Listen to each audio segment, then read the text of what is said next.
Hey guys, if you love QF's content on our free Sundays and Thursday sessions, then please visit our Patreon page in the description and sub to the Black Kluge tier or higher for full access to not only our bonus weekly Tuesday night shows and the alternate Sunday shows you've been missing, but also to the exclusive episodes not available to the lower tiers. It's roughly the price of one coffee a month, and nobody at Starbucks will make you laugh like we do for that kind of scratch. In addition, when you sub to the Black Kluge tier, you'll get 2 weeks advance access to each Thursday session on Patreon before it makes it to YouTube. Just like, okay. But I mean, what is the... Jay, what is the... I hope I don't ever see my name up there. That's the greatest. Oh, man. You know, Now, I like pussy meat that reeks like old gym socks and piss. You know? It's like, I'll tell you what. I got an oxygen mask full of pussy stink that I take hits off of before shows. It keeps me sharp, you know what I'm saying?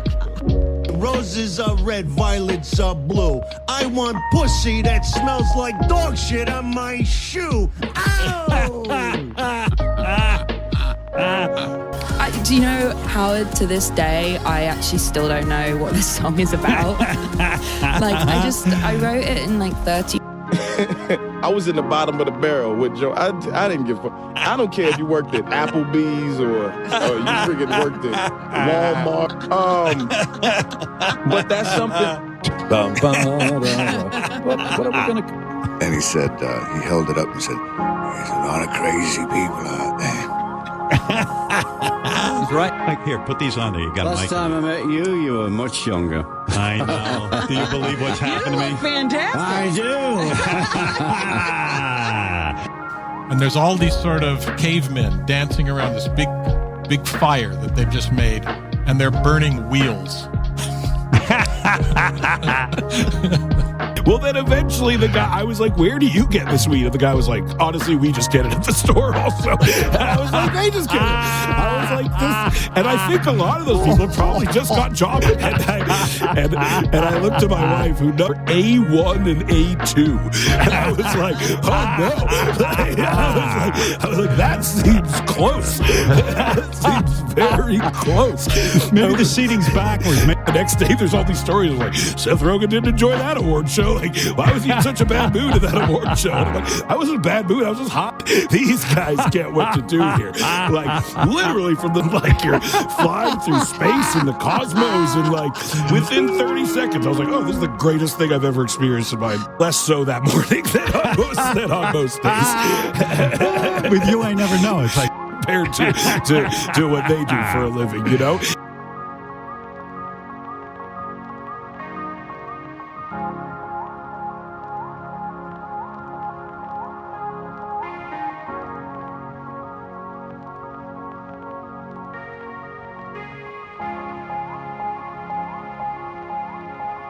Welcome, ladies and gents, to QF, a podcast about Howard Stern. I'm Phil Moore, a.k.a. Jim Fix, and with me on his maiden voyage is Mr. Mat-Bradley Tschirgi? Yeah. Okay, Mat-Bradley Tschirgi. As he said to me just earlier, it's a mouthful. I was just going to call him Matt for the purposes of the rest of the show. He's got a bio on Amazon. I'll send the link. He's written several books, and I'll put the link in the description so you guys can check it out. And he early on asked ages ago. First of all, welcome to the show, by the way. How are you doing? Oh, thank you very much. No, big fan of the show, and my fandom of Howard has kind of gone on and off over the years, but it's still great fun to listen to your program, even whether I've listened to the shows you've talked about or not. Well, the reason why I asked Matt to help out is, number one, we've got a void with Bob not being able to record for quite a while, at least yet, and Len's going to be off for a bit. And I thought ages ago Matt volunteered his services to help out, and offered to be a co-host as part of the rotation. And I thought, let's give him a try. So this ain't American Idol. This isn't, but I thought, and I liked, and also he sent me audio of what he'd done podcast wise and radio shows. And I knew he had a good voice, and he was knowledgeable. And of course, if you can write a book, you can now that being said, Grillo wrote a book, but that I'm not about to cast any aspersions. I asked him what he'd like to cover, and he suggested something that I forgot even existed, that Phil Hartman and his wife, although briefly, had appeared on Howard's interview show in the early 90s. Just out of curiosity, how did this come up as a possible option to record? Yeah, I recently was watching HBO. I guess do they call it HBO Max anymore? I have no idea what the hell they call it. But there's the documentary on there, Pee-wee as himself, about Paul Reubens. And in that, they play a brief clip from this show of Phil Hartman sort of complaining about how he wasn't getting residuals as part of one of the co-creators of Pee-wee Herman way back in the day when it was a stage show in that first movie with Tim Burton. Yep. And so that sort of stuck in the back of my mind, and I dug through YouTube and was watching it, and I hadn't thought of it in a while. Phil Hartman is someone I liked a lot when I was younger, so it was fun kind of going back, exploring these clips to do research. What was your inaugural sort of period of the Stern Show that you started listening, and when would you say you stopped listening? Yeah, great question. So with like Phil Hartman, Howard Stern,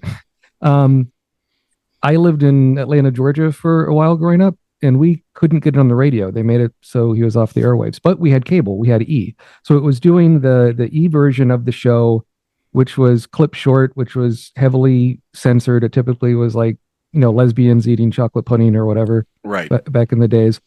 But you had, Artie on there. So it was during those days. And then later when YouTube became a thing, when I was just wrapping up college, I could really catch on to it more there. And since then, I've listened to it whenever they do an extended free trial with the Sirius XM app. I think most recently it was to tie into the Dolly Parton rock and roll cover album or something. They had like a free 4 months, but it's not something I would pay for just for Howard, but it's been fun listening to people's reactions and kind of hearing the clips and see how he's evolved for better or worse over time. And seemingly worse if you're listening to any of our breakdowns, guys, regularly. And as some of you all know, most of you know, we've covered about 3 episodes of this interview show, and this one was actually, up until the end of it, a lot better than Howard had done previous with Kiss, with certainly Suzanne Vega. That was cringy. The first one, Richard Lewis, we covered, and the Gary Shandling was the inaugural episode, and it was just god awful. And so I looked at this and I thought the Phil Hartman story in itself is quite interesting, and there's a lot of stuff in this clip that's telling. From what I understand in the Pee-wee documentary, they don't even play but a minute of it. Not even that. I'd say maybe 30 seconds. And that they washed over the whole saga with him and some of the other people in the Groundlings where Phil was based before he made it on SNL. And he said they were all guaranteed like 3% of whatever was going to happen with Pee-wee, the character, going forward, because he created the Captain Carl character. And there was a schism, and then Paul he decided it was all his, essentially, and he never got any residuals, and I think they were all kind of bitter about it. And some people, he says, at least on this video, that they sued him for it, but then there was no hard feelings in terms of Paul, the creator, the creative force, and that they didn't deny his talent. They just said this was a shitty show business move. Right, and that Pee-wee as himself documentary, I'd recommend it. I think it does that trend recently where instead of it being, a tight 90 minutes or 120 minutes, it's like over 3 hours. It's split up into 2 episodes. I think Paul Reubens, while talented, to have that length of a documentary seems a bit long in the tooth. And some of the best parts are Paul Reubens fighting with the director over control over it, wanting approval over questions, being a bit of a diva, being some of I believe it was, I heard somewhere something like it was in his will where like that documentary couldn't come out until a few years after Paul Reubens passed. Interesting. So it's certainly worth the watch. It's well made. It's not as good as like the Gary Shandling documentary or the George Carlin one on HBO, but certainly worth checking out. Well, Carrie just actually messaged me saying that he really enjoyed the Pee-wee documentary, and I haven't had a chance. I'll get a chance to watch it when I'm on when school finishes.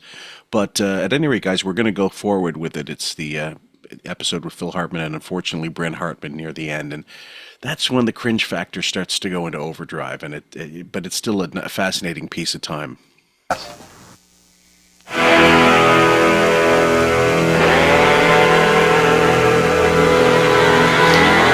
That hair. I see you shaking your head at that. Yes, just the guitar riff, his wig or whatever at the time, and then the not so sexy eye fucking to the camera. It's just it's a train wreck. Yes.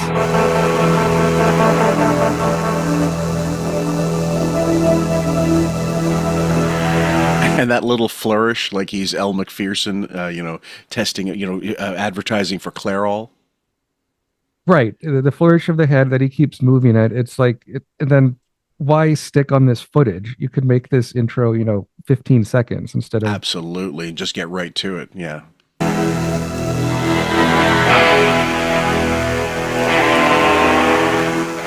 Yes, look at me. Wow. Allison, what a wonderful job I have to sit here every week and just, look at me. Oh, okay, I'll take those off. Gorgeous. That was inappropriate, wasn't it, sir? Yes. Yes, it was. You are correct, sir. Thank you. It is, of course, Phil Hartman of Saturday Night Live. That's right. Please, people, come on. And let us be honest tonight. I don't think there's a person out there who would disagree with this statement that Phil Hartman might be the only person that they have on Saturday Night Live worth tuning in for. Is that true or false? Am I right? Well, I wonder. Think about that, though. Assessing the rest of the cast, don't you agree that they really are not up to your caliber? I most certainly do. No, not. Okay. Yeah. So around this time, so when this interview was recorded for the Howard Stern interview, Phil Hartman was, I think, just finished his last year of SNL, or maybe had a year to go, something like that.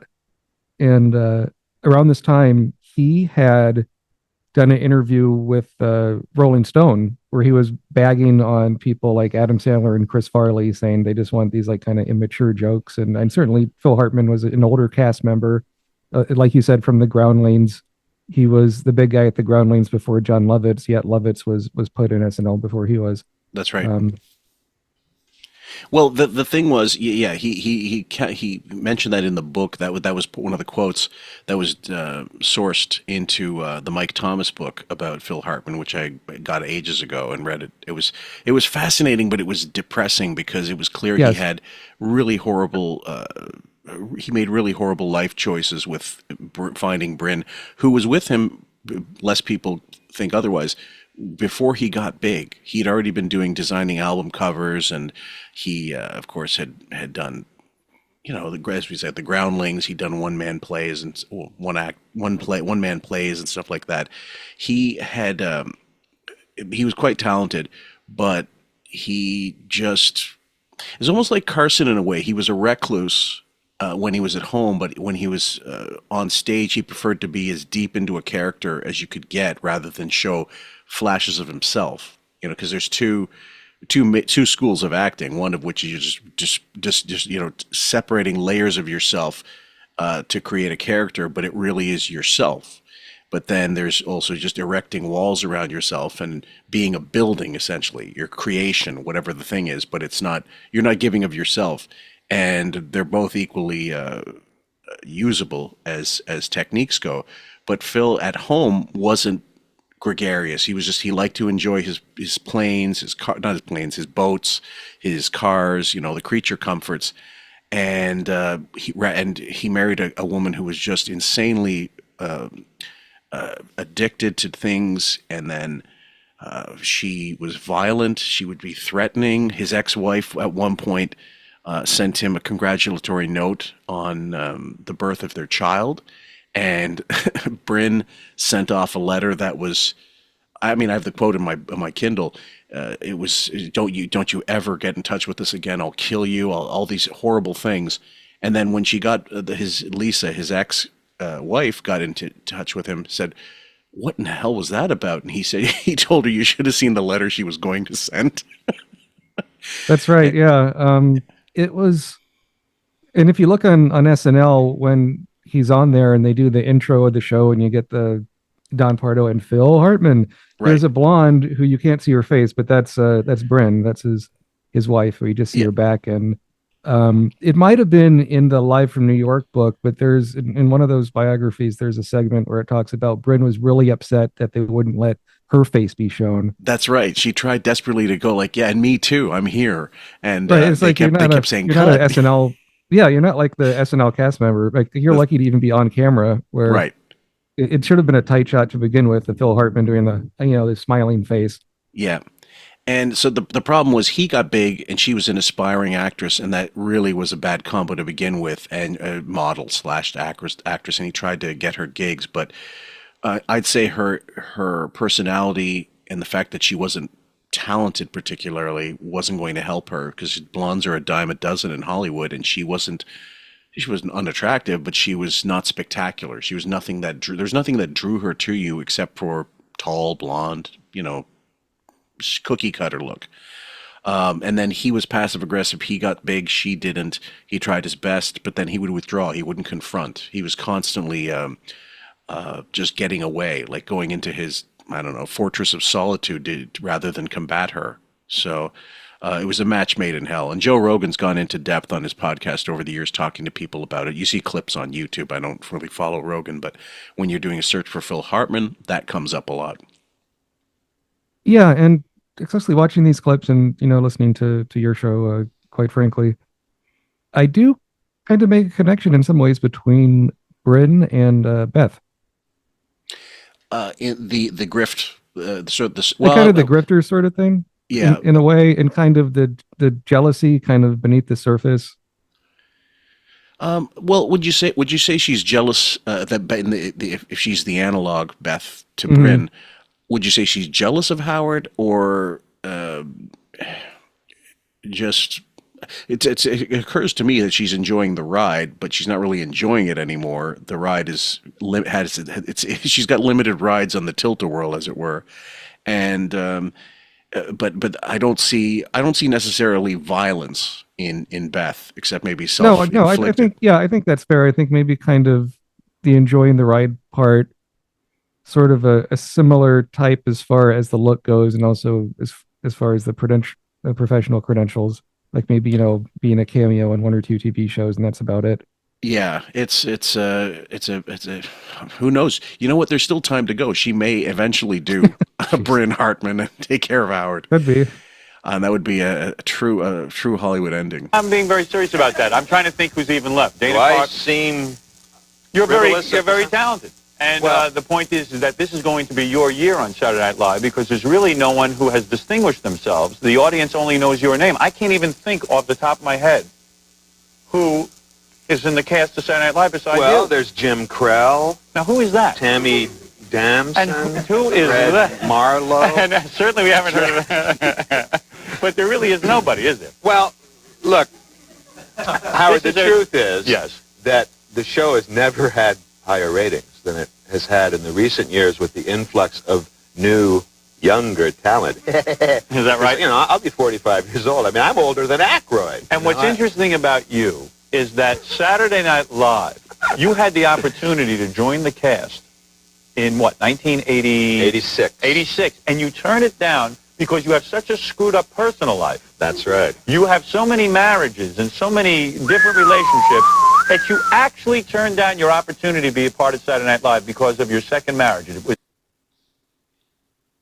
So this right here is a classic example of Stern not doing his research, not getting his assistants to do the research. And he still does this to this day in interviews, where he brings up this story where he's like, oh, I know the real answer. I know what really happened. And it's completely off base, as we'll see coming up. Well, yeah, the situation, of course, being that they, as you said earlier, they picked Lovitz. Lorne picked Lovitz over Phil at first, to the point where people within Lorne's circle were saying, why would you pick him instead of Phil? Not that Lovitz isn't funny or isn't talented, but you could do so much more with Phil than you could with Hartman. With Lovitz. Lovitz was, I wouldn't say one-dimensional, but he had limitations. Phil had no limitations. He could do anything. Yeah, I mean, Lovitz I would compare more to someone like Chris Kattan or something, where they could do one or two hyper-specific characters that were funny, and I'm a big fan of Lovitz, but Hartman was more of a utility player, like Dan Aykroyd on the original set of episodes, where you could stick him anywhere and he'd do a great job, and he wouldn't break character. He wouldn't be like Jimmy Fallon and laugh every 2 seconns. That's right. Or Joe, he might have been like, Joe Flaherty on SCTV. That's a good comparison. Sure. You could definitely stick him in. And his nickname amongst the cast members was the Glue. And supposedly he was very supportive of writers. He'd always try to talk up a sketch, even if it wasn't good, and very positive minded. He really was about the work. And I think one of the quotes was, a lot of people want to be known for being massively famous. I just want to be known for doing good work. And I think that's evident in his body of work. And he loved doing, Billy said on the interview I did with him, that he was doing commercials like crazy and making a lot of money. And you don't get gigs like that again and again unless you're A, talented, and B, professional. Right. And I mean, speaking of Billy, and I think he mentioned this when he was on your show, but on Futurama, originally that part of Zap Brannigan was written for Phil Hartman. That's right. And he did 9 years. Yeah. Sorry. Please go ahead. Oh, no. And I don't know if they even recorded dialogue with him as the character. I mean, it was pretty early on in development of that show. SNL, I think he did, was it 8 years, 9 years, I think? So, pretty good run. Lovitz only did like 4 or 5. Typically, they only do 5 unless they get some massive movie deal in and leave early. But or they pull a Chevy and decide, well, fuck this. But not that it turned out badly for Chevy initially anyway. But, when you see Snow Dogs, you wonder why he ever left.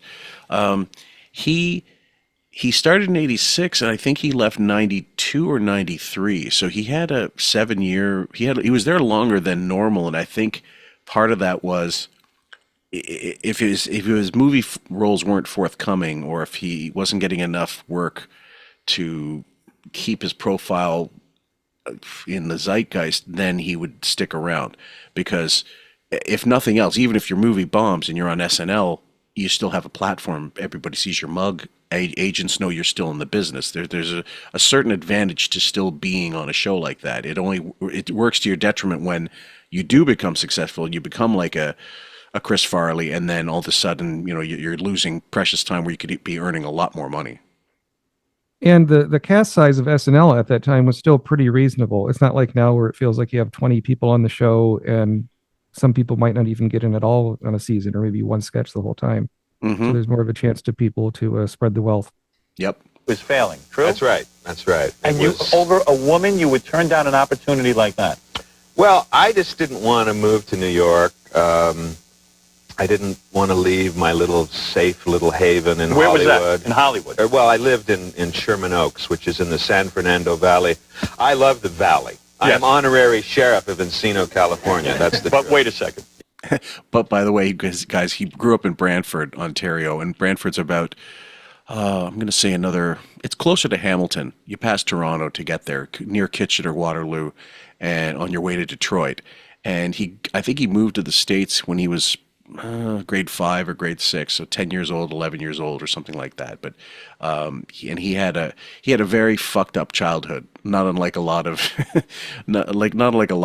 people in show business. His dad was physically abusive, and his mother kind of withheld him emotion, and he didn't really get the attention he wanted. But it didn't translate to him as a father. Apparently, from what I understand and what I read, he was a very doting dad. Yeah, and I think. And I mean, we'll get to it at some point. I guess we can talk it now, of course, with Brynn, his wife at the time of the interview ended up, murdering him.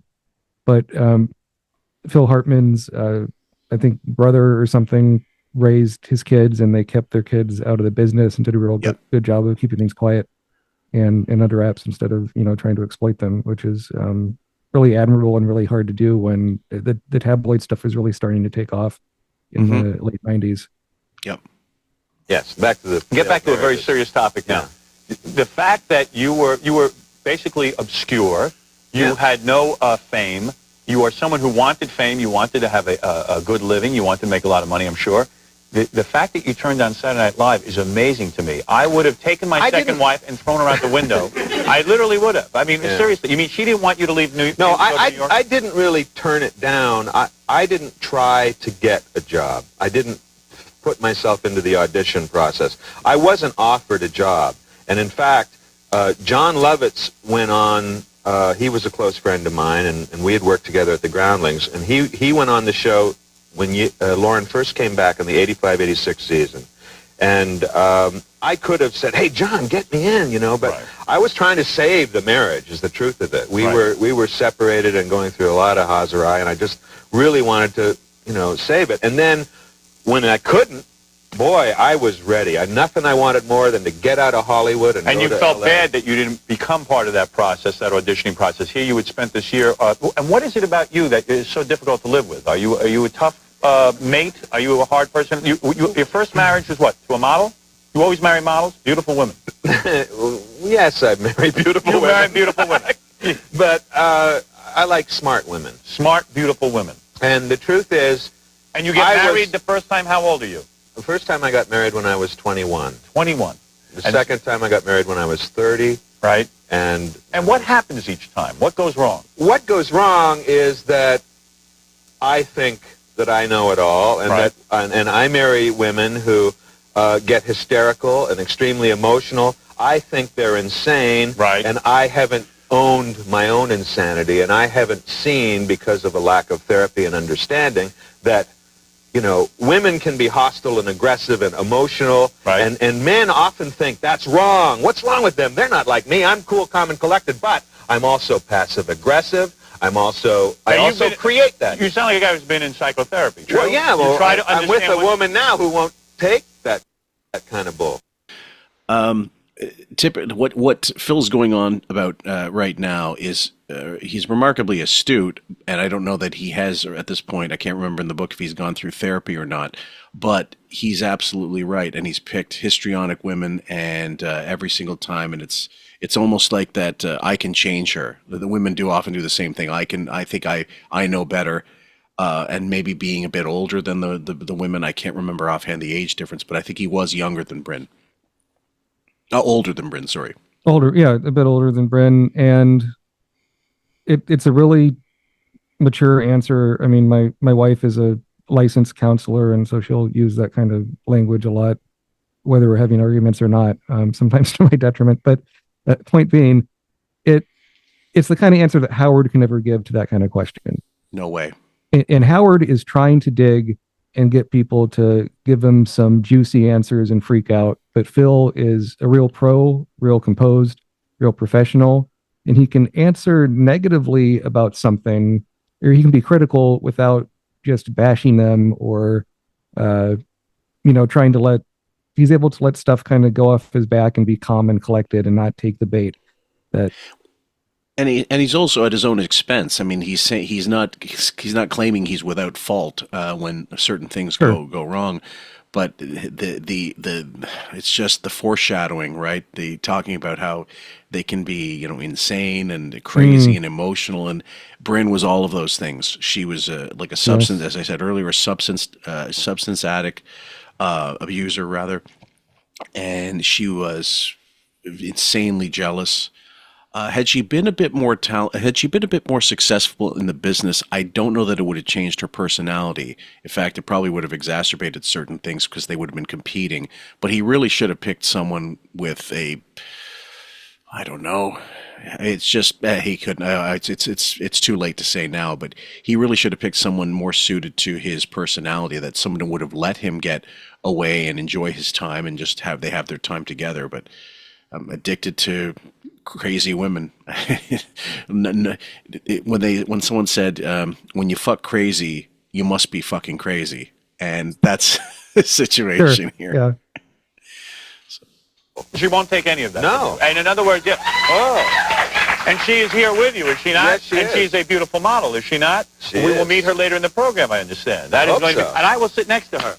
And I will kiss her. Yeah. No, she brought me out of a typical male neurotic mindset. And why do you continue to get married? Why not just play the field? Now that you are successful career-wise, certainly women come on to you all the time. I'm sure at Saturday Night Live, the interns come on to you. Isn't that true? The girls. Oh, yeah, lots of people come on to me. They do? Yeah. They do, don't they? And it's scary.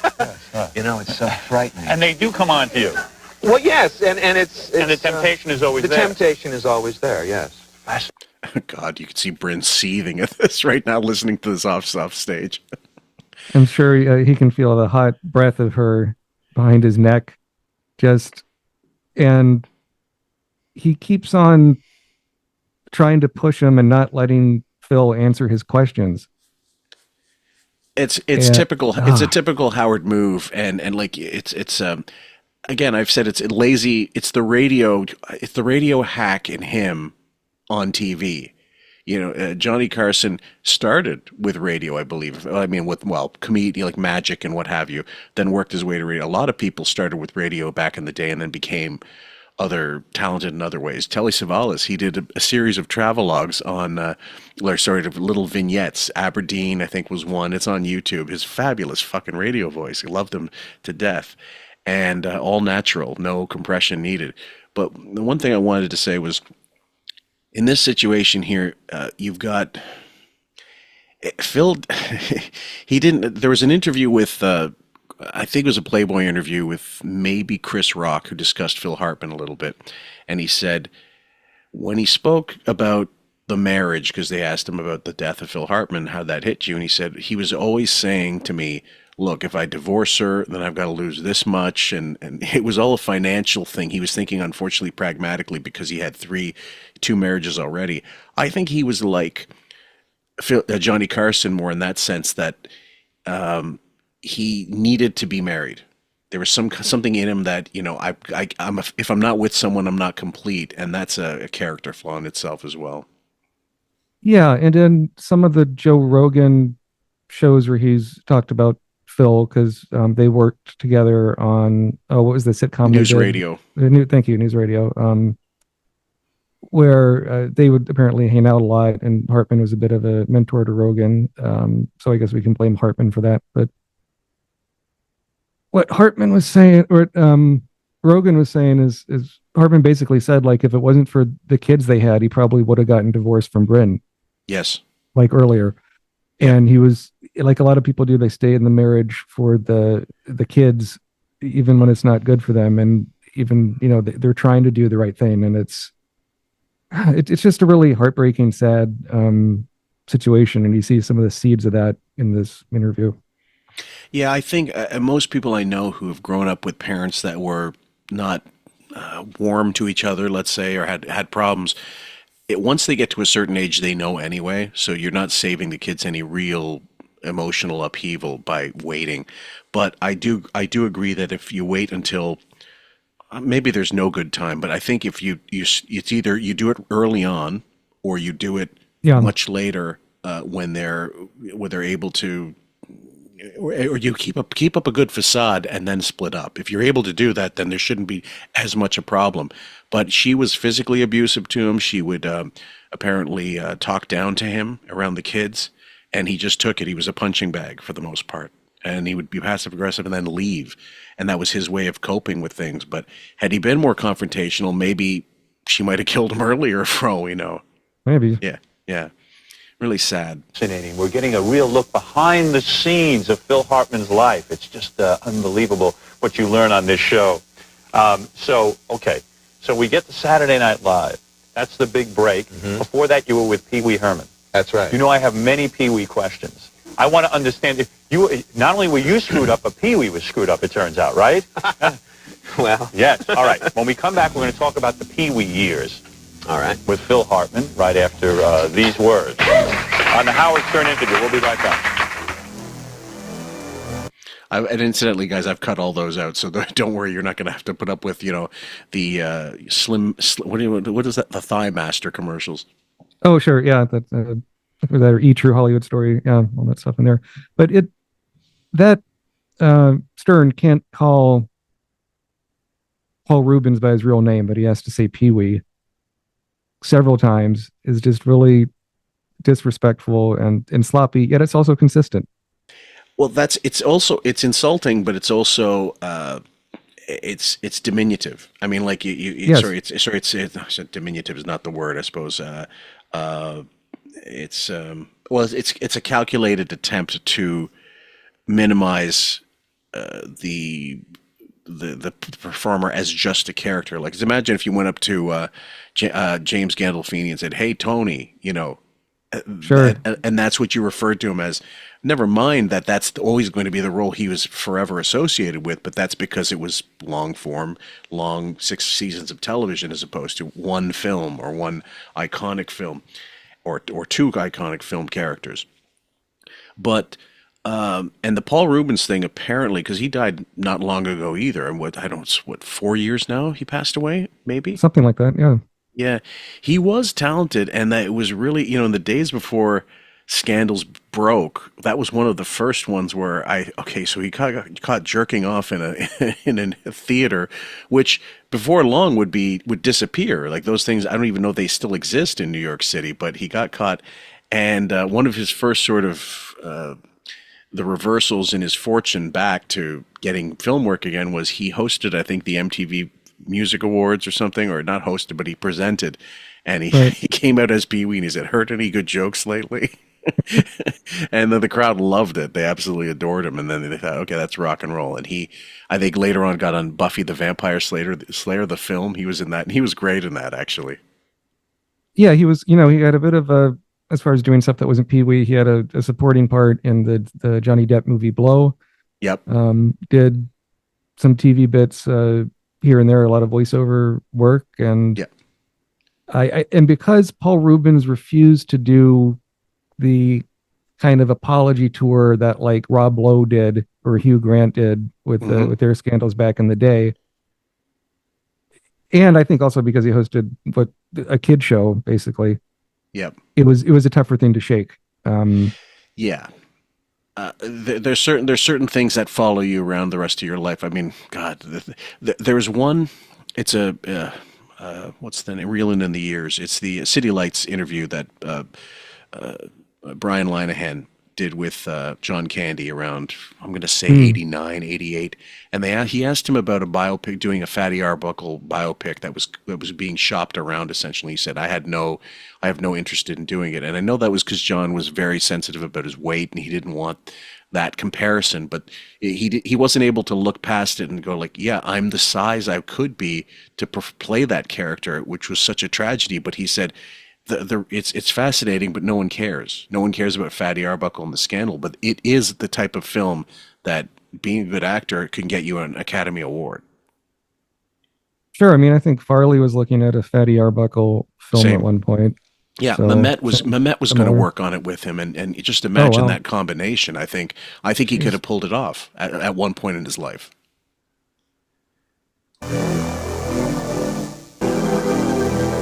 Here with Phil Hartman from Saturday Night Live. And Phil says that this will probably be his last season on Saturday Night Live. Yes, it will be, definitely. My 8th year. Let me tell you something. I questioned that for a second, but let's take a look at your work on Saturday Night Live. This is you doing Bill Clinton. And not only is it great that you do Bill Clinton, but you could certainly have your job for the next 4 years and keep everyone happy because you do a good Bill Clinton impression. That's true. Right. But yet you're willing to walk away from it. I think this is a mistake. I'm going to tell you why. But first, take a look at this clip.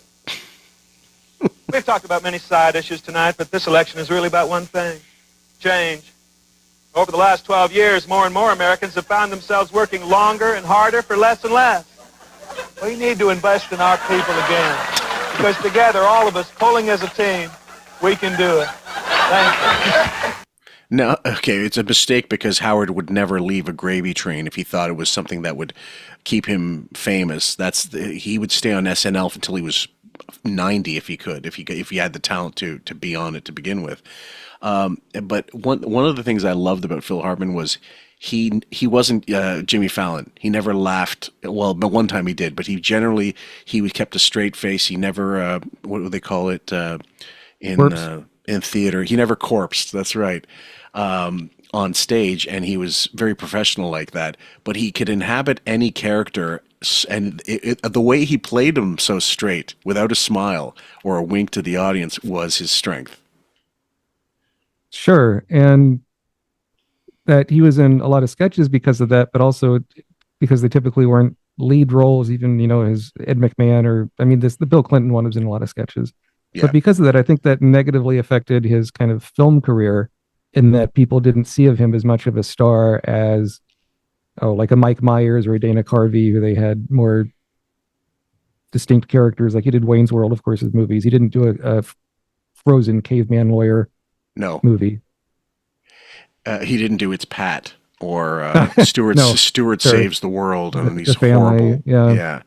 Stays his family. That's right. Yeah, and you're right. The first film I saw with him when he finally started doing films like on a regular basis post SNL was House Guest with Sinbad, which was a touchstone video, and it made money. Like it definitely made some money. And he was playing a second banana. Of course, he was playing the straight man. And he did it perfectly, though. And I think it was Jerry Lewis who, although himself a massive scumbag, said it's one of the toughest things in the world is finding a straight man or a straight woman, as it were, with perfect timing. And that's what Phil had. He was absolutely spot on every time. Even Bill Murray recently was on Rogan, and he said every take was perfect. Every take. He was so professional, and showbiz loves that. They love when they don't have to waste time with anybody's close-ups, any of their work. They could just get around it. He hit the blocking was everything. Everything was perfect. He was just an absolute consummate pro. Oh, and I was just thinking too of like all the different roles he played on SNL and all the different voiceover parts he did. And I had read that Phil Hartman biography you had mentioned before, but I was reminded a little bit of Peter Sellers in some ways, where a lot of him was getting deep into different characters, but then it makes you wonder who is the real Phil Hartman, what's the real that's there. And he never got to do a part that really sort of explored that. I know he was trying to develop some TV shows, like one would have been a talk show, I think. One might have been him as, I think, was it Chip Hazard or some like detective character in the Groundlings. He was trying to get something off the ground. So I wonder, had he kept on going and life not been cut short by Brynn, I do think we would have seen him in dramatic roles, and I do think he would have been able to do more parts that weren't just like the pervert neighbor. Yeah. He had a range in him that he could have done this. And ironically, I mentioned Farley too. Even though Farley was, fatty falls down, playing a demo, just physical, very broad comedy, he did have something in him that made you want to watch him, and you would follow him. I think you would take the trip with him down whatever alley he wanted to go thematically and artistically.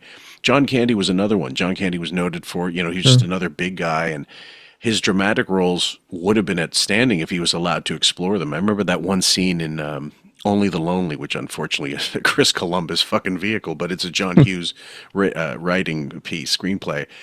And that scene with Maureen O'Hara when he's in the kitchen of their house and he explains that story about his dad growing up and how she broke his heart and the only time he saw his dad cry. Very powerful for a film that was very fluffy. Like he could turn that on, and very few actors can do that. Yeah, and also Candy in Planes, Trains, and Automobiles, where he has the picture of the wife near the end. Mm-hmm. Very brief scene, similar thing going on, and him in JFK, it's like one scene, I think, but again, very, very good part that's played very straight. Yeah, I got a chance to ask Oliver Stone personally about what it was like to work with John in JFK, and he was very complimentary. He said he was nervous, he was really worried about doing a good job, and that was his personality. Absolutely, very humble in that way. But he said he did a fantastic job. I was only upset that I had to cut some of his scene out for time purposes. But he said there was no need to cut any of it out. It was that good. And he thinks if he had lived, he definitely would have gone on to do some serious drama and gotten out of that mire of, take the paycheck and run, because he did so many awful films that you'd think, why is anybody, they've explained that the fans have explained, we love him. We hate his films, but we love him. That's why we go to see them. Not enough to make Harry Crumb, Who's Harry Crumb, a masterpiece. Anyway, what are you going to do? Yeah, that's great. And the writers write that, or you have a lot to do with that bit? The first few years I was on the show, I was also on staff as a writer, and I worked very hard, but I don't write so much anymore. It's too hard to do both, because on our show, it's produced in a one-week compartment. We meet the host on Monday, we do the show on Saturday. If the writers burn themselves out the first half of the week, right, and the actors burn themselves out the second half, and if you're doing both, particularly if you tend to be in a lot of sketches, which I'm sort of a utility guy, and they use me a lot. They put you in much. every sketch. You're being way too modest. They need to put you in every sketch because you carry the sketch. You Well, have also- a professionalism that the others don't have. That's the real truth. It is true. Now, there was an interesting offer put out to you that Jay Leno, when he took over the Tonight Show, said to you, "I would like you to be my sidekick," which you turned down flat, right? Yeah, I considered it. I really did, because nothing against New York. I like New York, but I love California. There's things about California that are in my blood, and I really just love it. So then the plan is to leave Saturday Night Live and live in California and like try to keep active in movies. No, I have no ambitions in.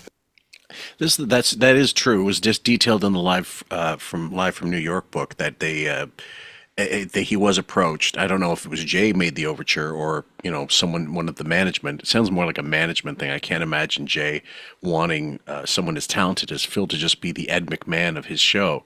But I think if he did, it would have been because he can do so many sketches, and it would be the bits that he'd want him for, not just to sit on the couch and laugh and be a smiling monkey. But do you recall? There's the Leno show. The Leno version of the Tonight Show was filmed in California, wasn't it? Yes. So I'm not sure why he thought he was going to have to be stuck in New York. Maybe he's thinking. Because I know It's the Carson show was in New York until '72. Then it moved to Burbank, so maybe he's got that on the mind. It could be. Maybe he's just thinking of New York from all the SNL talk and getting wires crossed a bit. Yeah, I agree. That struck me as a bit curious, and I'm sure the money would have been fabulous to be a second banana to Leno. Well, God, it would have been, he would have had Stuttering John money, which these days isn't a whole lot. But, on the Tonight Show, give John credit. He got a gravy train for a short window, and unfortunately it went tits up. But what are you going to do? You've made enough money now that you can walk away from Saturday Night Live. See, this is the thing I question. You're onto a good thing. You're hot. You're successful from this. You could certainly, in the off season, work in movies. And not only that, during the week, your schedule is pretty light now because you don't have to sit and write. Why would you walk away from that? I'm sure that the money has got to be incredible now from Saturday Night Live. Well, the money is getting serious now, but, late night comedy is in a different pay scale than prime time. And right now, I'm making the kind of money that someone would start at in prime time. But you have after 7 years. But you have such confidence in your abilities that you do a lot of voiceovers on commercials and stuff. Yeah. That you can walk away from this payday and you feel confident that you will be able to maintain that salary. No, the truth is I have a deal with NBC to do my own show in prime time. Which you will do? Yes. And you're writing a sitcom? I'm writing a pilot. It's not exactly a sitcom, but it will be done in front of an audience with 4 cameras. It's going to be very different and somewhat ambitious. That may be its downfall, but I created a character years ago named Chick Hazard, who's sort of a Philip Marlowe type private eye. Right. And I want to do Chick Hazard stories, like a detective comic brought to life with Dick Tracy villains and monsters and science fiction and time machines. And you can't do that while working on Saturday Night Live? No. And maintaining... Funny, I think something like that might have worked better as an animated feature, like an animated show, than a real life thing. And then if he still had creator credit and created by credit, and then voiced it, he could still make a lot of money. Yeah, it could be good as an animated thing. Also, had it come later, I'm thinking it could be a good show on Adult Swim or something where it looked really kind of rinky-dink with the production values. And that he never got his own shows off the ground, I think was a bit too bad. And also, it's a bit surprising. You look online, you look in that biography, that he just had fans working with him, developing some of this stuff. Like it wasn't even professional writers developing some of the material, which shows to his generosity. But I think that doesn't necessarily help you sell something in the room. No, God, no. I mean, and I mean, maybe it's financially. If he was footing the bill, that was what he was worried about. Like, am I really going to fork the money over for this? What's essentially a vanity project when I don't have a deal yet? If you have a deal, all of a sudden, the money comes in from elsewhere, and you don't have to worry so much about that. But on the other hand, he's also, I'm thinking, as he's doing this interview, I'm thinking, you're balancing all this with that psychopath you're married to. And now you're probably going to have to give her gigs. And it wasn't like It's not like Mary Steenburgen and Ted Danson. She's like an accomplished actress, and she's really good, and he's really talented, and they seem to get along just fine. Kevin Bacon and Kira Sedgwick are both talented in their own different ways and very successful in different ways. So I don't think there's always has to be a clash, but sometimes it is like that. And the big story, the running story was Andy Dick infamously got Brynn hooked on cocaine after she'd been clean, or he made her, he was responsible for her relapse near the end. And him and John Lovitz had this, they had this tumultuous kind of relationship where Andy Dick, being an asshole, at one point saw Lovitz after Phil Hartman had been killed and said, "I put the Phil Hartman hex on you. You're the next to die." And I thought to myself, I don't know anybody in the world, especially a best friend of a guy who was killed by his wife, who wouldn't just beat the living fuck out of Andy Dick at that point. Right, which is what happened in there. John Lovitz went into it in big detail on one of the podcasts that Dennis Miller has done over the years. And it's a great story. I mean, Andy Dick, I think, is talented. I also think he's a bit nuts. I got to see him do a show live out here in Portland, Oregon at the Bridgetown Comedy Festival maybe 10 years ago. Mm-hmm. And at one point he just started taking off his clothes in the theater and speaking in a fake British accent and just was eating up all the other comics' time. So the rest of the comics in the set basically went up and said, like, "Fuck you, Andy Dick," for the rest of their bits. So it was quite the experience. Well, it sounds surreal, but it also doesn't sound, strangely enough, it also sounds on form for Andy Dick.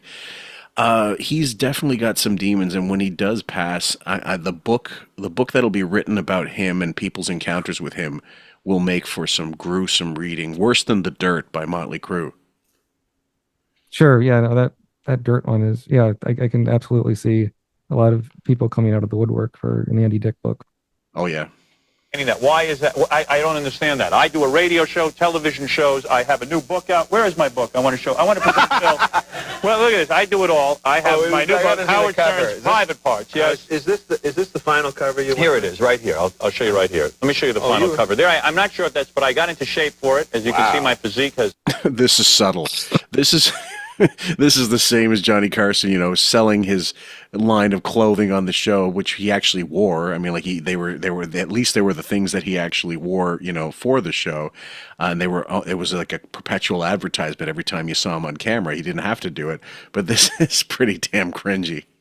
But the way what Phil just did just then, the way he said "wow," is so clever because it can be taken like, oh, he really likes me, but it's really kind of a diss at the same time. Oh yeah, has never looked better. Wow. I've dropped 25 pounds, and it's at the bookstores. It's on Simon & Schuster. Look at that. And that's really what this show is all about, me getting to plug my own book. Yeah. Very beautiful. But I wrote this book while doing a radio show and while doing a television. Certainly. You're a young man. No, I'm not. I'm almost 40 years old. I'm 39 years old. Well, I'm 45, and let's talk to me in 5 years. And how is your prostate? Is it healthy? Yes. So when you meet Pee-wee Herman, that's the big break? Because Pee-wee puts you on HBO? No, it was a turning point for me because I was at the Groundling Theater in Hollywood, and I was working as a graphic designer designing album covers, and I joined the Groundlings. I got into show business because it was fun. You were designing album covers. Let's show one of your album covers. You designed this for the Beatles. Now, this was very innovative. Let me show it to you. This is the Beatles' White Album. Yeah. Phil Hartman designed that back in... And at the time, it was considered a very advanced design. It was. First of all, might be a legendary album, but for all the wrong reasons. I mean, I know people love that album, but to me, it's their Sandinista. But he did design the logo, I think, for Crosby, Stills, Nash and Young, which was very visual. Like, it was very. I mean, yes, logos are visual, I know, but even more so, it's very symmetrical. It's very ornate in the way the lettering is. He did do quite a few album covers, and that was the one thing that I found fascinating about Phil. He was multifaceted. He really just wasn't a voice guy or a sketch comedian. He was really talented, and not just multifaceted, but when he was on the Groundlings, when Lovitz was on there in the Life in New York book, Lovitz said Hartman was the one person that was married, that had their own car, that owned their own house, like the one super, person that wasn't struggling. Like he was really successful doing the illustrations and doing the acting. Like he was the person people looked up to as the person that made it. Mm-hmm. When I was reading the SCTV book, but also the Mike Thomas, he did the Second City book as well. Yeah. And he discussed it like Dave Thomas was doing, he worked for an ad agency. And so when him and Aykroyd got together, basically Aykroyd found out that he was doing ads and said, like, can we do this on the side as a side gig? Because he needed to make some money. Because Second City was only paying like $100 a week, which was nothing. It was, poverty level, even at that time of, whatever the currency was at the time, the cost of living. But they decided we're going to be proactive. We're going to try to make some money outside of this because we're very practical, and that's a very A type personality to do that. Was and you thought uncluttered, right? Uncluttered, neat, clean, and you won many awards for that. Many. What do you mean album covers? What album do we know of that? I did several for the group America, including their biggest selling album History.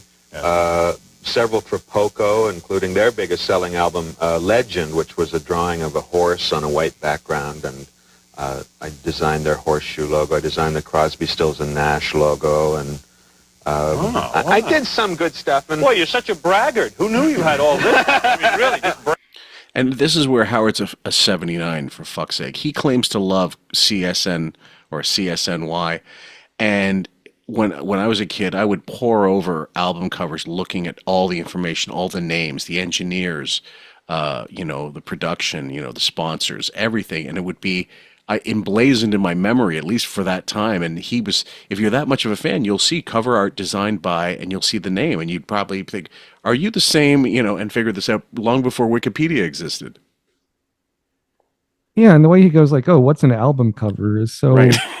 Ridiculous. I mean, the size of those old albums, and I guess in a way, vinyl's coming back in a little bit in the collector market. But it's a pretty, you can frame those things, and many people do in their offices. Like you can pack a lot of detail into that. It's not as simple as something like a Cracker Jack box. Well, yeah, and it's more funny you mentioned that. A lot of my ads coming up are now those. I'm sure you've seen them, mugs with. The side labels of cassettes taken from cassettes, sure. Or seemingly, just the best, all the Prince tapes together. I thought it was a brilliant idea for marketing, for selling swag, but at the same time, I'm thinking if they're from real tapes, my God, that's going to drive up the cost of tapes even more because they're all running out of these logos. One of my friends, we have a running joke. There's this record shop back in my hometown, and it's still going.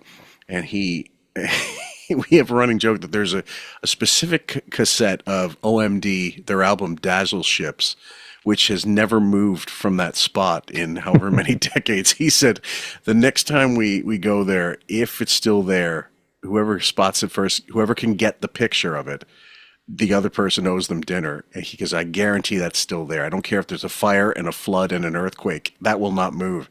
And sure enough, the last time we were both in town, the tape was exactly where it's always been. It's unbelievable. Yeah, I was buying records with some friends, and I should have bought this one. I'll definitely have to swing back and get it next time, just for the artwork, if nothing else. But it was the soundtrack album to The Trial of Billy Jack.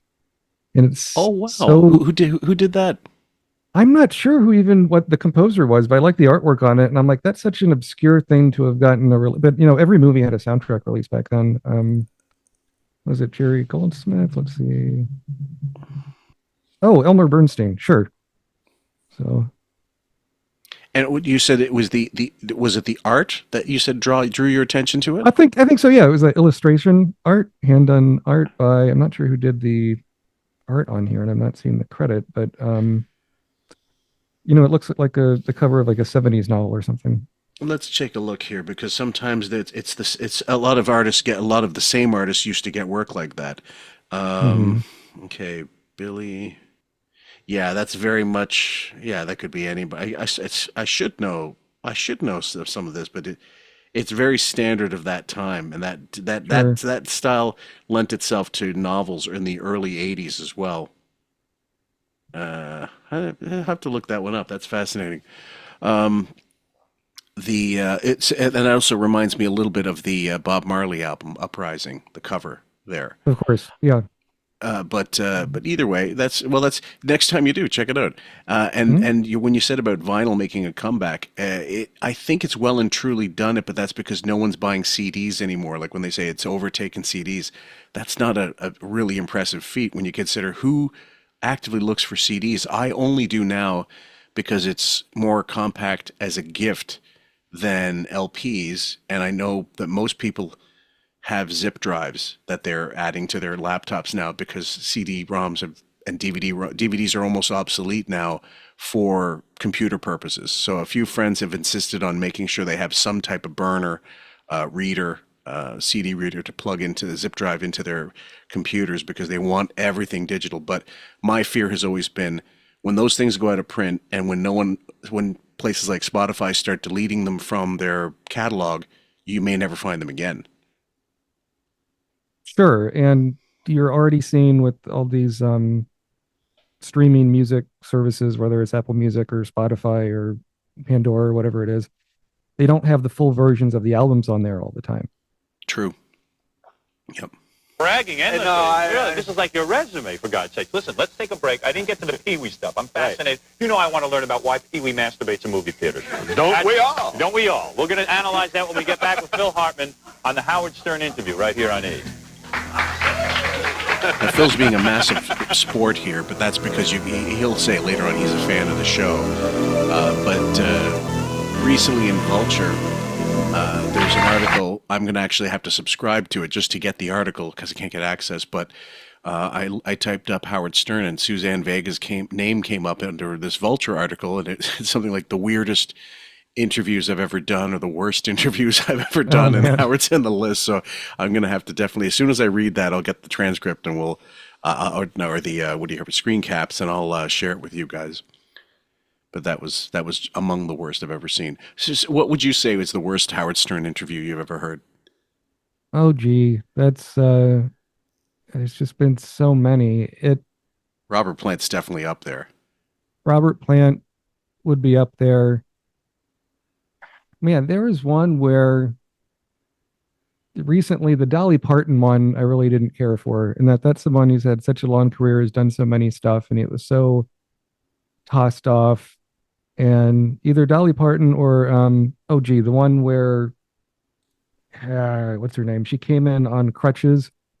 Aubrey Plaza. Aubrey Plaza, I think that was especially cringeworthy with and in the repeats, of course, they cut out kind of her bitching at him at not being in the studio and so forth. But I think that one was something where you could tell that she was in a bad mood, rightfully so, when she got there, and he just didn't give a shit. And like when both people aren't giving, because the interview is a two-way street, as you know, it makes for good radio, but it also, in the moment, I'm sure it was. I don't know if Stern was sweating or if he just doesn't care or hasn't cared for years. Well, I mean, it's very rare you see, yeah, you're right, the two north magnets repelling each other, but that's how it seemed. But I covered that with Kayla, I believe, for QF, and she, afterwards, she said something like, why did you put me through that? Sure. Like it was penance. I'll have to re-listen to that because because the thing is, I thought this could go either horribly wrong, which it did, or it could go really right. And if it does, it won't be because of Howard. It'll be because she's willing to dance. And when she explained the circumstances of, I was on crutches, I had to hobble my way here, and you're on fucking Zoom. That would be my idea. First of all, someone on crutches should not be doing long stretches of distance. It's just not good for anything. I mean, it really is horrible. You should be putting as little pressure on the leg and what have you as possible. And she's a firecracker in interviews. She's so watchable. I love her. Yeah, I mean, I'll tell you, I've done interviews over the years for newspapers and websites and books and things. And the worst one I've had was one I did back in college for Crocodile Dundee in LA, and it was with Paul Hogan.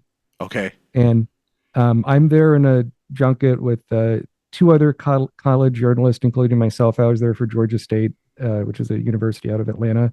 And the journalist from Jezebel magazine was lumped in with us. I'm sure she loved being lumped in with college students. Sure. But she brings up a question about Linda Kozlowski, his wife, being treated badly in some film set all these years ago. And Paul Hogan was still married to her at the time. And Paul Hogan goes in a rant, like veins are bulging out of his neck. He calls all journalists maggots. And meanwhile, we're stuck in the room with him for 15 minutes. Brutal. So it's those things are fun to watch, but to be in the middle of them is just totally something else. I had to interview James Iha from the Smashing Pumpkins one time, and the agent there, whoever it was, maybe the road manager, said before I even got a chance, they had some other guy ahead of me doing his interview, and he only needed about 7-8 minutes, I suppose. And he said to both of us, just remember, no questions about Billy Corgan and Smashing Pumpkins. And I'm thinking, yeah, why don't you interview Marlon Brando and don't ask him about acting, right? But either way, I knew that beforehand. I knew he was, gun shy about that stuff. And the guy ahead of me, his first question was about Billy Corgan, and he was like a native speaker. Like he could totally, he understood what that guy was asking. And the look on James Iha's face was just like, he was pleasant about it, but he just said, next question. Something like that.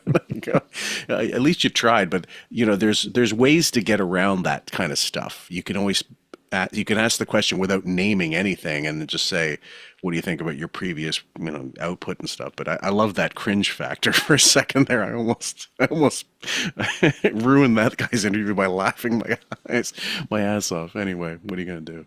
All right. Who's here? Phil Hartman of Saturday Night Live, soon to leave Saturday Night Live. Yeah, this I don't think is the right move, but okay, listen, he's got to do what he's got to do. We're going to meet his wife later on, beautiful ex-model. Isn't that more telling of Howard? It's a mistake to leave Saturday Night Live. First of all, it's insulting to imply that your career's done once you leave it. Second of all, doesn't that really show more about him being a desperate fuck? And, why would you leave a paying gig? That's all that's on his mind. And I think it shows that he's jealous that he wasn't on Saturday Night Live. Sure. But Howard's so talentless where that's concerned. How would he ever do even, let's say Mad TV, which was considered a lesser SNL, although because it started later, I'd say it was way fresher from the ground up and stayed more relevant than SNL did, although other people will beg to differ.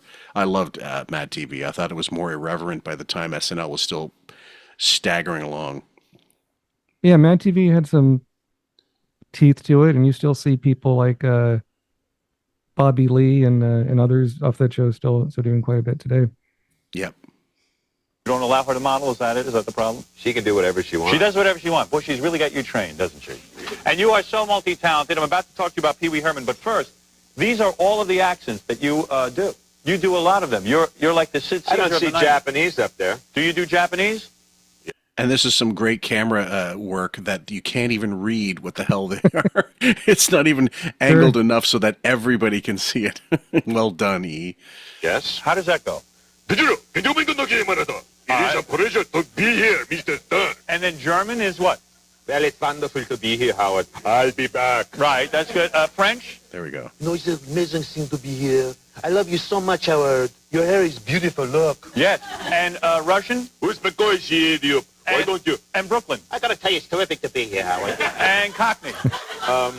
Cockney is, that's right, mate. If you want to speak like Michael Caine, you can only say a few words at a time. It's brilliant. Yeah, and just having the list of accents and point it to it on a board for him to do it. This is so dance monkey dance. Well, it is.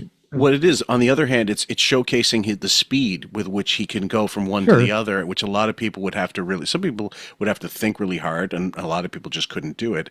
Although when you're a Cockney, I mean, everybody's thoughts immediately go to Michael Caine, so that's essentially what they're all doing. But my favorite quote about Peter Sellers was someone asked him to do, could you do a West London accent? And he said, which street? That's good. There's a Phil Hartman interview from around this time on Conan O'Brien where instead of Conan pointing to a list of accents, he just starts throwing out numbers, because Hartman said he was like the man of 100 voices, and yeah, it was like 65, and Hartman goes like, oh, 65 is Popeye, but actually Popeye's technically two voices because there's the voice when he speaks and then there's the laugh kind of muttering sort of voice. And Yep. But yeah, very quick on his feet. Very no doubt. If Phil Hartman would have had his own show, he would have done all sorts of characters on it. Oh yeah, and I'm certain it would have exhausted him, but that he would have found a lot of enjoyment out of it. And I think with a guy like that, it's questionable whether anybody knew how to use him properly, and if people would have reacted more positively if it was just Carrie and I were talking yesterday. He brought up the film Which Way Is Up with Richard Pryor, and Richard was so many roles in that thing that he did pull off. It was brilliant actually in a lot of ways. Phil, I mean, I don't know if TV had to be the only medium where he could succeed, but I think, couldn't he have done Monk instead of Tony Shalhoub easily?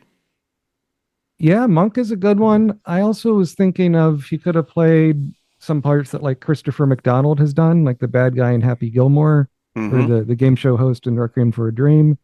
Yeah, would have really even seen him on the Larry David show. I think could have been cool. Oh God, he would have been out. He would have been fantastic. Even now as an older actor, he would have been hitting it out of the park. And the idea of just plug and play, just bring him in, just give him the gig, right? Give him he'll learn the lines, everything. Yeah, that with Larry David.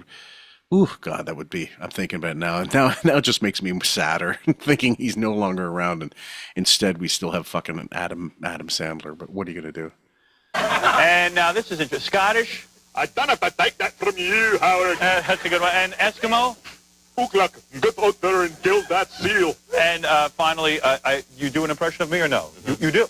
Robin, what's with this guy? There it is. That wasn't bad. Although Billy West nailed it perfectly with that Tonight Show appearance. I don't think anybody will ever. I'm trying to think of places where they've lampooned Howard. South Park did a Howard spoof, and I think The Simpsons did as well, didn't they? The Simpsons did one. I don't think Family Guy has done one, but there's been so many episodes of those. Certainly now on TikTok and all that, or TikTok, excuse me, there's a Matt something or other, this impressionist that does. Matt Friend, yeah, who I think his is pretty good, but Billy's is still my favorite. And of course, there's always Kumia, who did a really good job early on. Nowadays, it's really just predicated on hoo-ha, hoo-ha, all the laughing and stuff. But he, at one point, early on, he came onto the show and he did an impression of Howard. It was spot on back then. But what are you going to do? When you mentioned the cartoons, I think, Billy did his Howard impression on an episode of The Critic where they were spoofing the Lion King and it was the Cockroach King. That'd be good. Jesus Christ. I'll have to check that out. Now, were you shocked when you saw that Pee-wee Herman had been arrested in a Sarasota movie theater masturbating behind, I guess he was sitting behind some people or something? Yeah, I mean, Were you shocked? Well, I was shocked it didn't happen in a McDonald's or something like that. But you're a good friend of Pee-wee's, right? Yes. So what do you make of this? I mean, to me, this is unusual behavior. I know a lot of people have excused it, but I still have not excused this behavior. You know me, I thought Pee-wee deserved a prison sentence over this. Yeah. I really did. I wasn't kidding. Yes. What an asshole. It's a porno theater. They were all, I guess, I don't know, 42nd Street or somewhere in New York, before they all got shut down by, I think it was Giuliani. I can't recall, but there was a massive cleanup of the dirty part of New York City, which, at some point still existed in the 90s and then just faded away. But Howard, the moral arbiter of assassination for Pee-wee. I mean, Sam Kinison had a bit about Pee-wee, execution for Pee-wee on his posthumous album, but I think most people in show business thought it was a joke, and that was it. It was a real joke, and that's a big thing of the HBO documentary Pee-wee as himself, is he gets to speak on the record about that, but also the later scandal that happened with alleged child pornography pictures or something in his house. So to hear his side on it from that's pretty good.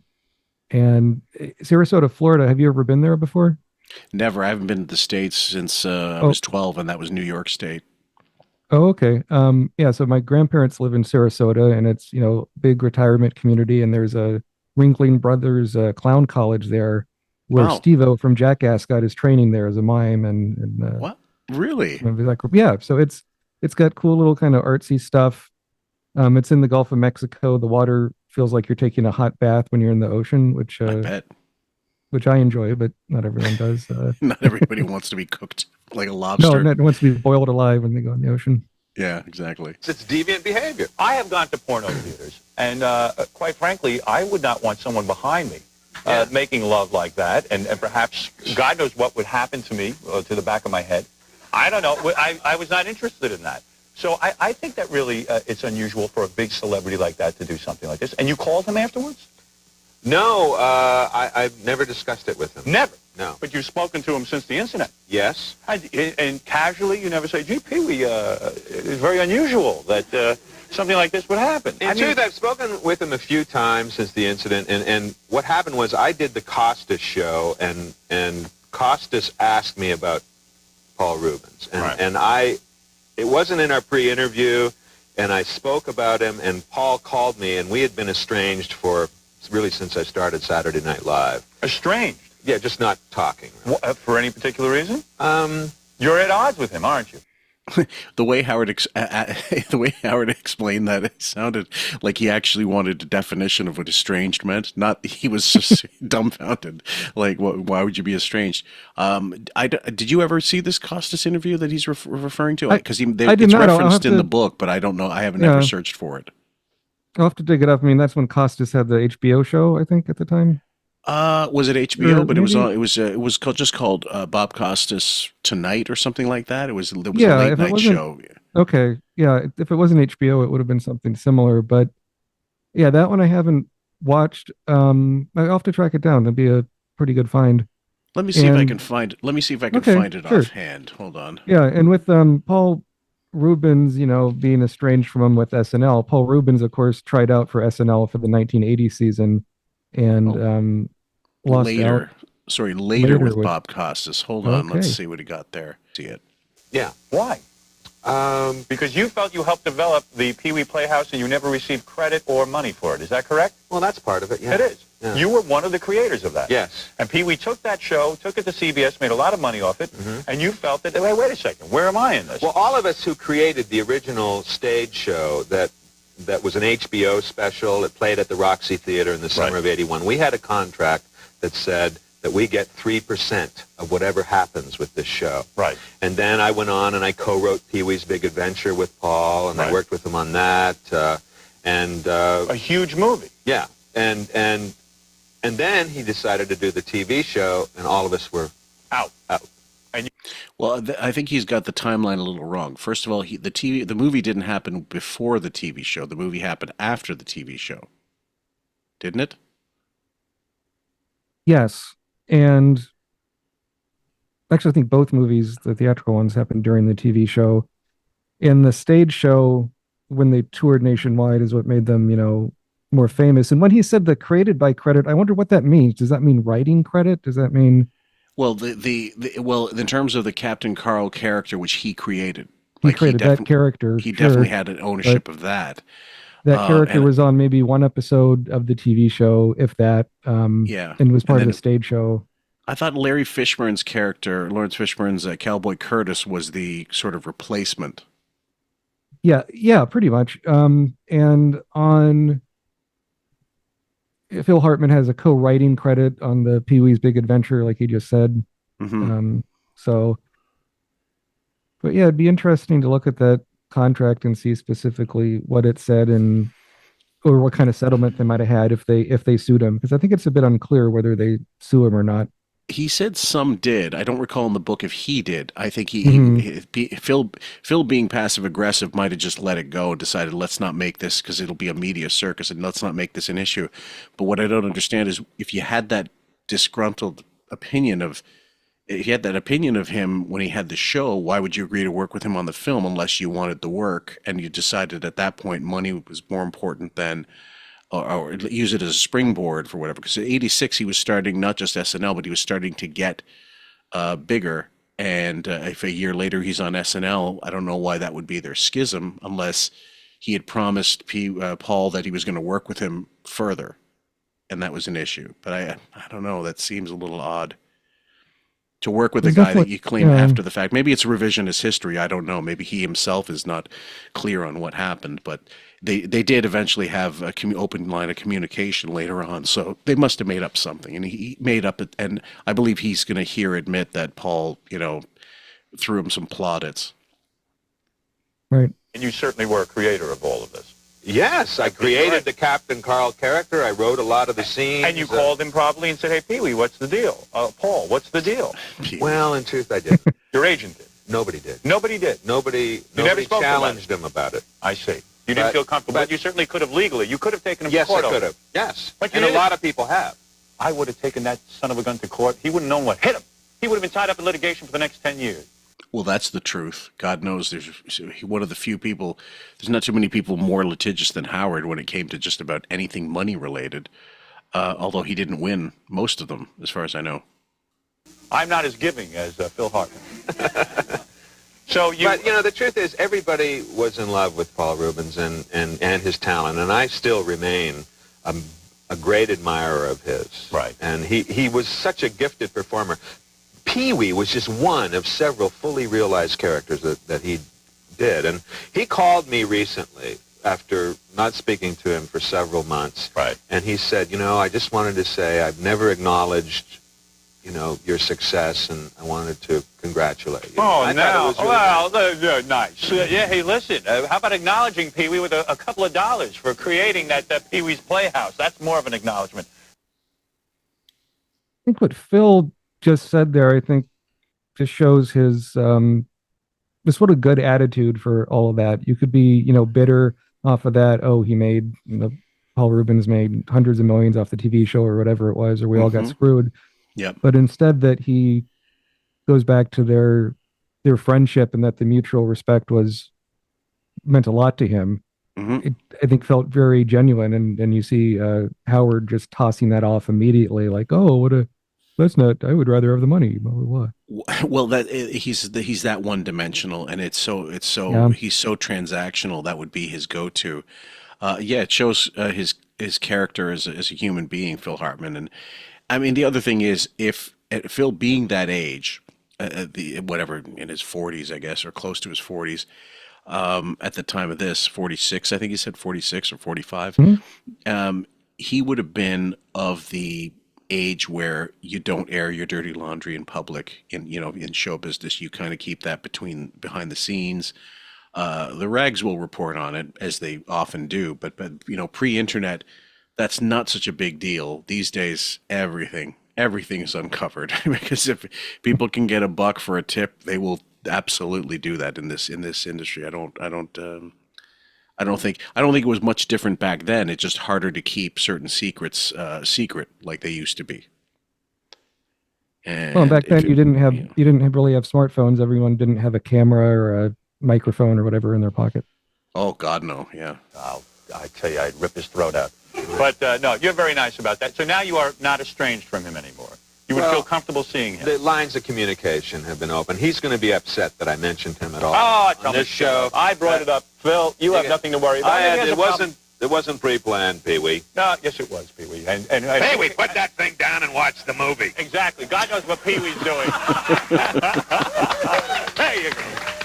All right, we're going to take a break. When we come back with Phil Hartman, we are going to meet your beautiful third wife, the wife that you will spend eternity with. True? Oh, that's right. All right, right after these words. That was the line that killed me. Jesus Christ. If from what I understand of the scene, guys, what happened was she went out to dinner with a friend, ostensibly got loaded, came back, and she had like Coke in her system or whatever. She was on all kinds of medication. Zoloft was one of the things. And she came back and he had gone to sleep. So he went out peacefully, thank God. Like he was in his sleep when it happened, in his boxers and a t-shirt. The kids were in the house when this happened. That shows you her state of mind. And the cops, apparently, from the story that's been told by Rogan, but he doesn't. He says that the cop was a friend of his that was a cop that was there at the scene, that they were in the bathroom with her and when she had the gun after they'd heard the shots and woken up. And when the cops broke the door down, she barricaded herself. She had barricaded herself eventually in the master bedroom where Phil was, and then she did herself in there, but that it was most likely she was going to kill the kids too.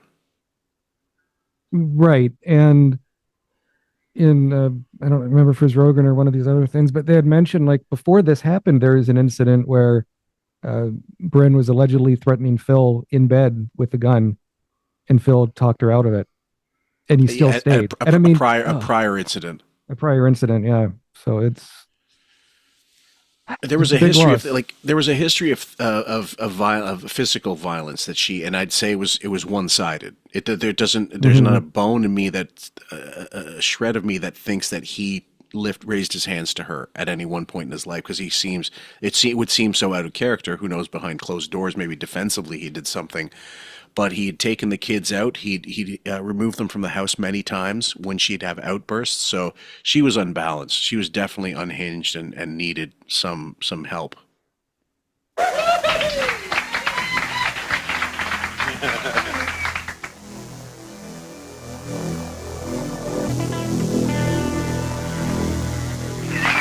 Hey, look at that.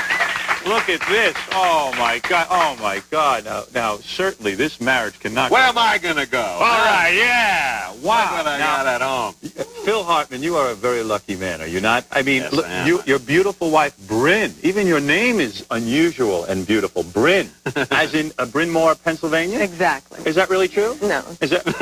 Brynn is your name? No, Brynn is a nickname. Oh, but that is the sexiest of names, isn't it? Thank you. And you meet Phil Hartman. Did you meet when he was already famous on Saturday Night Live? No. So you actually love him. I actually love him just for him. And you were... So she mentions Brynn as a nickname, and you don't even do the follow-up. What is Brynn short for? And what is it short for? Yeah, I have no idea. I never. Oh, okay. I thought you were leading into No, I some don't. trivia there. Yeah, I could. No, that was I forget her real name, but the other thing was he what was it she said? There was something there that just kind of triggered me into remembering some trivia. Now my Alzheimer's looks like Brynn can is be failing short. me. Brynn can be short for Brianna. I suppose. Brynn Lee. That's a stern spelling.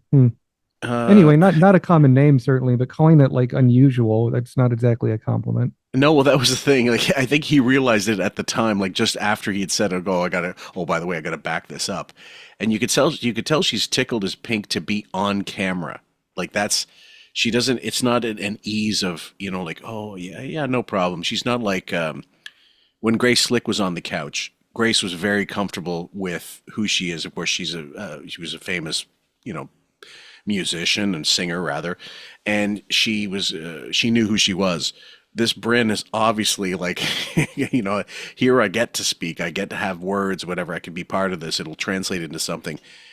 You can see when you're looking at her, she doesn't look crazy, she just doesn't look like anything spectacular. She looks like a housefrau, typically. A professional model. I did some modeling. Where did we see you in magazines? In Playboy ever? No. No, you would never work nude.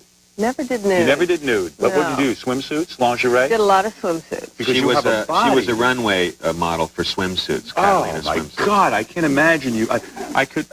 Because I know you're a good man. I really wish I could show you my wife's body. Because I swear, would you ever let me? Wouldn't you? Wouldn't that be great? Well, we're fans of Howard. Yes. We don't normally do this sort of thing. Would that be acceptable? We could work out some kind of trade. You would never show me your body, would you? It's only Phil's. Well, in a bikini. In a bikini, I could. I didn't bring one. If I invited you to my house, you would sit by the pool and swim? Sure. Well, that would certainly be enough. But you are beautiful. You cannot weigh more than 110 pounds. Am I correct? No, I'm 120. You are 120, but you are what? 6 feet 7 tall? I mean, how tall are you? You are what? You are very tall. 5'9". You are 5'9". That is my favorite height. This is the height all women should be.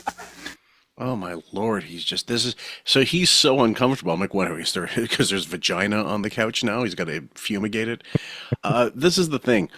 And it's funny, this is, I guess, the most telling based on the reading I did of her and him, Phil, that she was so starved for attention, and he was such a reclusive person, Phil Hartman, that she would love this attention. So Howard doing this, which is for him, it's just a reflex, to kiss people's asses and what have you.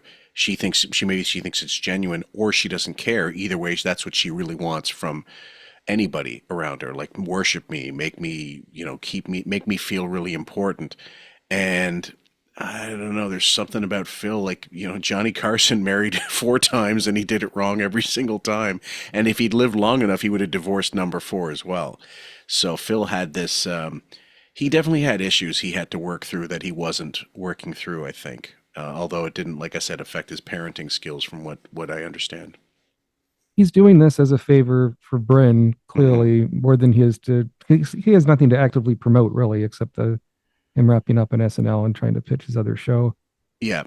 And you would be... Howard loves my wife. I do. Howard loves my wife. Let me ask you a question, Phil. And let me ask you, Brynn. I have not kissed you hello. Would that be inappropriate to kiss you hello?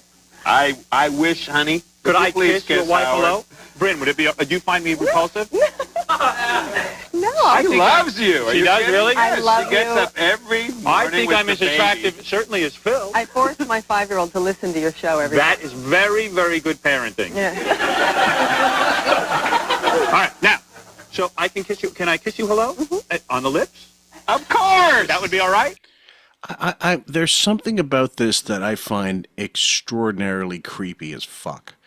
Not just the fact that a murderer is on the couch, but not at the time. It's like watching Naked Gun with, the ones with OJ in it now. OJ, yeah. And speaking of which, have you seen the trailer for the new Naked Gun reboot with Liam Neeson?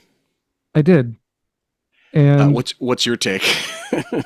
Liam Neeson as the casting isn't bad. That Pam Anderson is in it, I think, is smart, but I'm kind of half and half. I don't know. Those original movies with Leslie Nielsen done by the Zucker brothers was so its own thing that the one gag I thought that really worked was Pam Anderson is talking to Liam Neeson in the office, and Liam Neeson tells her to take a chair, and she picks up a chair and literally takes it out of the office.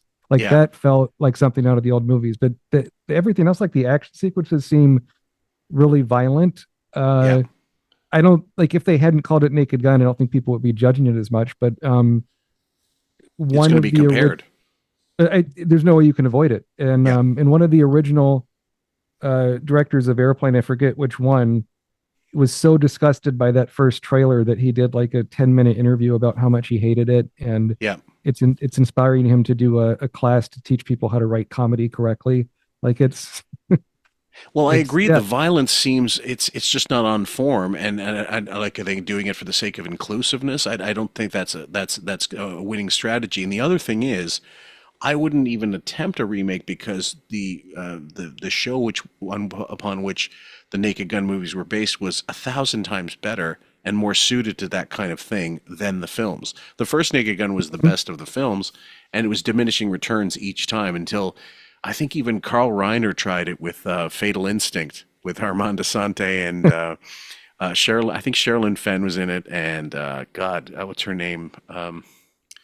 What's her name from Blade Runner? She went nuts auditioning for Catwoman. Sean Young. Sean Young, yeah. Like, it was funny, but at that time, what was it? Hot Shots. They were all trying this stuff. Every studio was trying their version of it, and there was a glut, and people got fed up with it eventually. Yeah, there's a real bad one around that time with called The Godson with Rodney Dangerfield and Dom DeLuise and Kevin McDonald as the lead. I've never seen it. It makes the one it makes Mafia with Jay Moore look like a Coppola. It's just horrendous. But yeah, that was a real thing for a bit. So along those same lines, there's the Wayans brothers are coming back to do a new Scary movie, mm-hmm.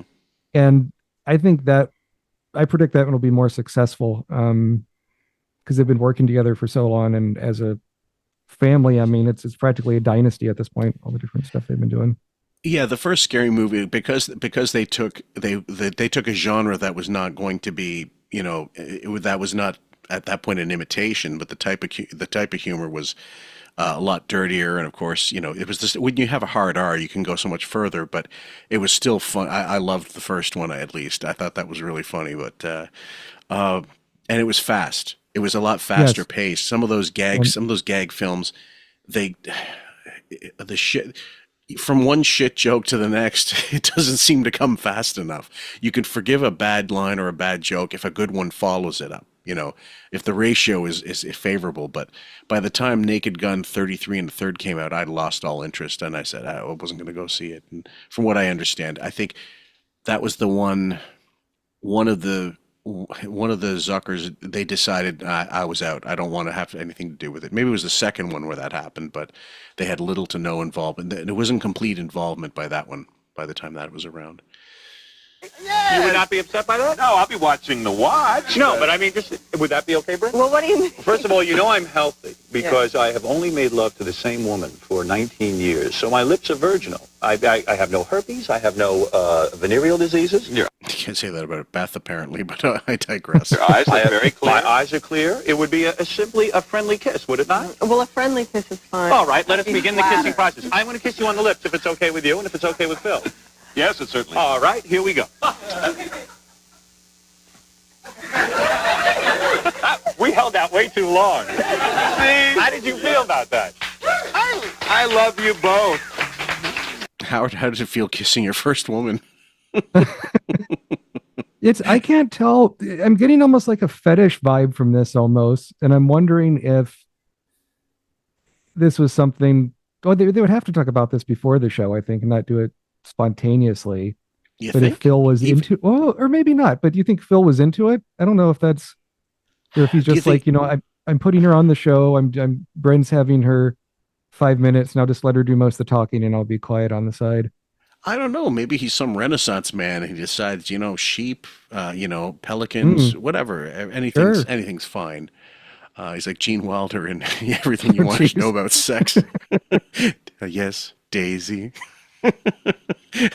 That was one of my favorite supporting performances of all time. Gene Wilder, he's always good, but in that film, he nailed that. He was so funny in that. God, I miss him.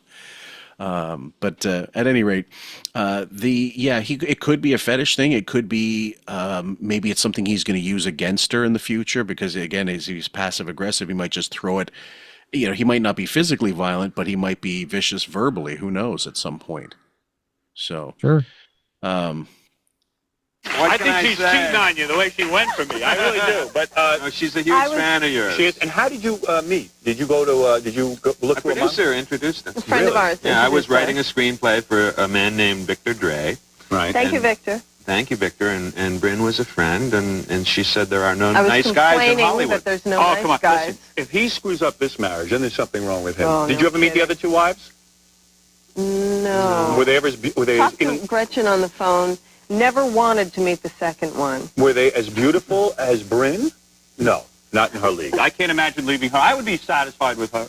Completely satisfied, no matter how famous I was. Phil Hartman, a great season on Saturday Night Live this year. We hope you have a lot of success with that new TV series, even though I don't think you should do it. I think you should stick with Saturday Night Live, do some films and commercials and this kind of thing. Okay, so we'll leave it there. That's a little cringy there, what she had to say, considering what we talked about with the letter she sent and all. And what I neglected to mention at that point was when the wife got the letter and heard back from Phil saying you should have seen the one that I wrote. She said I didn't talk to him for a couple of years. The ex-wife, she said, because he was such a cuck that he couldn't put the kibosh on that. Say that's not acceptable. Who the fuck would do that? And on top of that, everybody that met Brynn when he first started dating her told him they hated, they all said they didn't like her. So everybody had already an inkling that this was a mistake, and he didn't. So just a fatal move. So sad. And when he passed away, I think him and Farley passed away not long after each other. You're right, yeah. And there's a great moment between Phil and Farley where it's Phil's last episode, and they're doing the Sound of Music, hello, farewell, Auf Wiedersehen, goodbye. And I think the closing one is Farley as the Matt Foley doing it, and they all hug, and they bring out a big golden bottle of glue for Phil.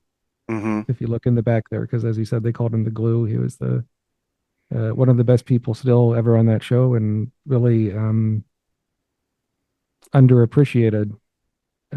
Which it's Talent-wise, definitely top Yeah. 10 in the history of SNL players. I think he's definitely top 10 if he's not top 5 in terms of usefulness, in terms of ability, versatility, and underrated. Like, again, he'll always be unheralded. It's not as showy as Eddie Murphy was, even though Eddie Murphy wasn't there that long. It wasn't as, I guess, quotable later on as, some of the other characters on the show, like the Chevy was only there a year. What an impact he had as well, and to leave like that. Nick, the lounge singer, Bill Murray's character, the cheeseburger sketches. There's so many that are in the zeitgeist or became part of the zeitgeist. But Yeah, I mean, I remember where I was when Phil Hartman. I learned that he got murdered. As my parents had just gotten divorced, so I was living with my sister, and I was living with my mom, and really downsizing. Her grandma was living with us. And I was having breakfast, and my grandma says, "Oh, Matt, that Phil Hartman person you like just got murdered by his wife." And I thought my grandma was joking. I just couldn't believe what I was hearing, and I think that might have been one of the first times, certainly as a teenager, that I learned of a celebrity that I liked dying, and it still affects you, even if you never got to meet them, never got to know them. You still have a I like to for him. think so. I had a friend that really he doesn't understand when people post on social media about how something has affected them, a person that's died that they didn't know personally. And I thought, haven't you ever been touched by a writer, a writer's words, Sure. or a musician's Yeah. song, and or even lyrics for say, or a painter, and you say there's not going to be any more. I mean, it is a selfish thing. You're not going to see this person play, create, whatever, paint a new thing or act anymore, but. Don't you have any feelings whatsoever? I thought maybe he was just between buzzes and he decided to post something stupid on because he got destroyed and he got rid of the post and he goes, maybe I put my foot in my mouth there. Yeah, you were thinking aloud. Any dedications? And I want to thank you first of all for agreeing to record with us. I hope it was fun for you. When you hear it back, I'll soup everything up and make sure we all sound pimp.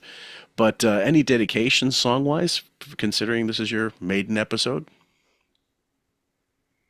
Dedication song wise, can you explain what you mean by that? Well, we have songs at the end of the episode that we're now playing on Patreon, and so the we'll play a song that might be how can I say, it may relate to Howard or the theme of the breakdown or the theme of the episode, or it may just be something you want to play out because it's great music and you want people to hear it. So any song you'd like to hear in terms of just something that might relate to Phil Hartman for that matter, or people making mistakes. Okay, I guess relating to people making mistakes, why don't you play the Crispin Glover cover of "These Boots Are Made for Walking"? Perfect. And this person goes right. And is it available? Like, would people be able to find it on Spotify or whatever? Because Yes, yeah, it's available we have an on ongoing playlist. Yeah, it's available on Spotify. It's on. It might have been the only album Crispin Glover did, but it's cool. it's spoken word, and he does a lot of shrieking, and it's just yeah. I mean, you think of mistakes. It's kind of every actor does an album at some point. It seems like, and that was Crispin's, and he did it his way. I'll give him that. I mean, Phil Hartman had an album that came out posthumously. I did not know that. It's called TV something. They were going to try to do a cartoon out of it that never happened, but it's sort of these bits of him doing different characters on different channels of this fake TV station. But it's worth tracking down. That's something on YouTube people can find, and might be on Spotify as well. I'm not sure. Better or worse than William Shatner's The Transformed Man? Better, but that's not saying much. I got to meet Shatner in person on one of the Star Trek cruises recently, and it was I've seen more emotion come out of a cardboard box. A friend of mine who long since passed away. He was in a terrible accident, but he met him. I'm going to say late '90s, and late '90s, early 2000s, I suppose. And he clearly he paid for the meet and greet, and Shatner looked like he would have been happier being anywhere else but there. And I messaged him and asked him, like, what was it like? And he goes, he was a dick. Yep.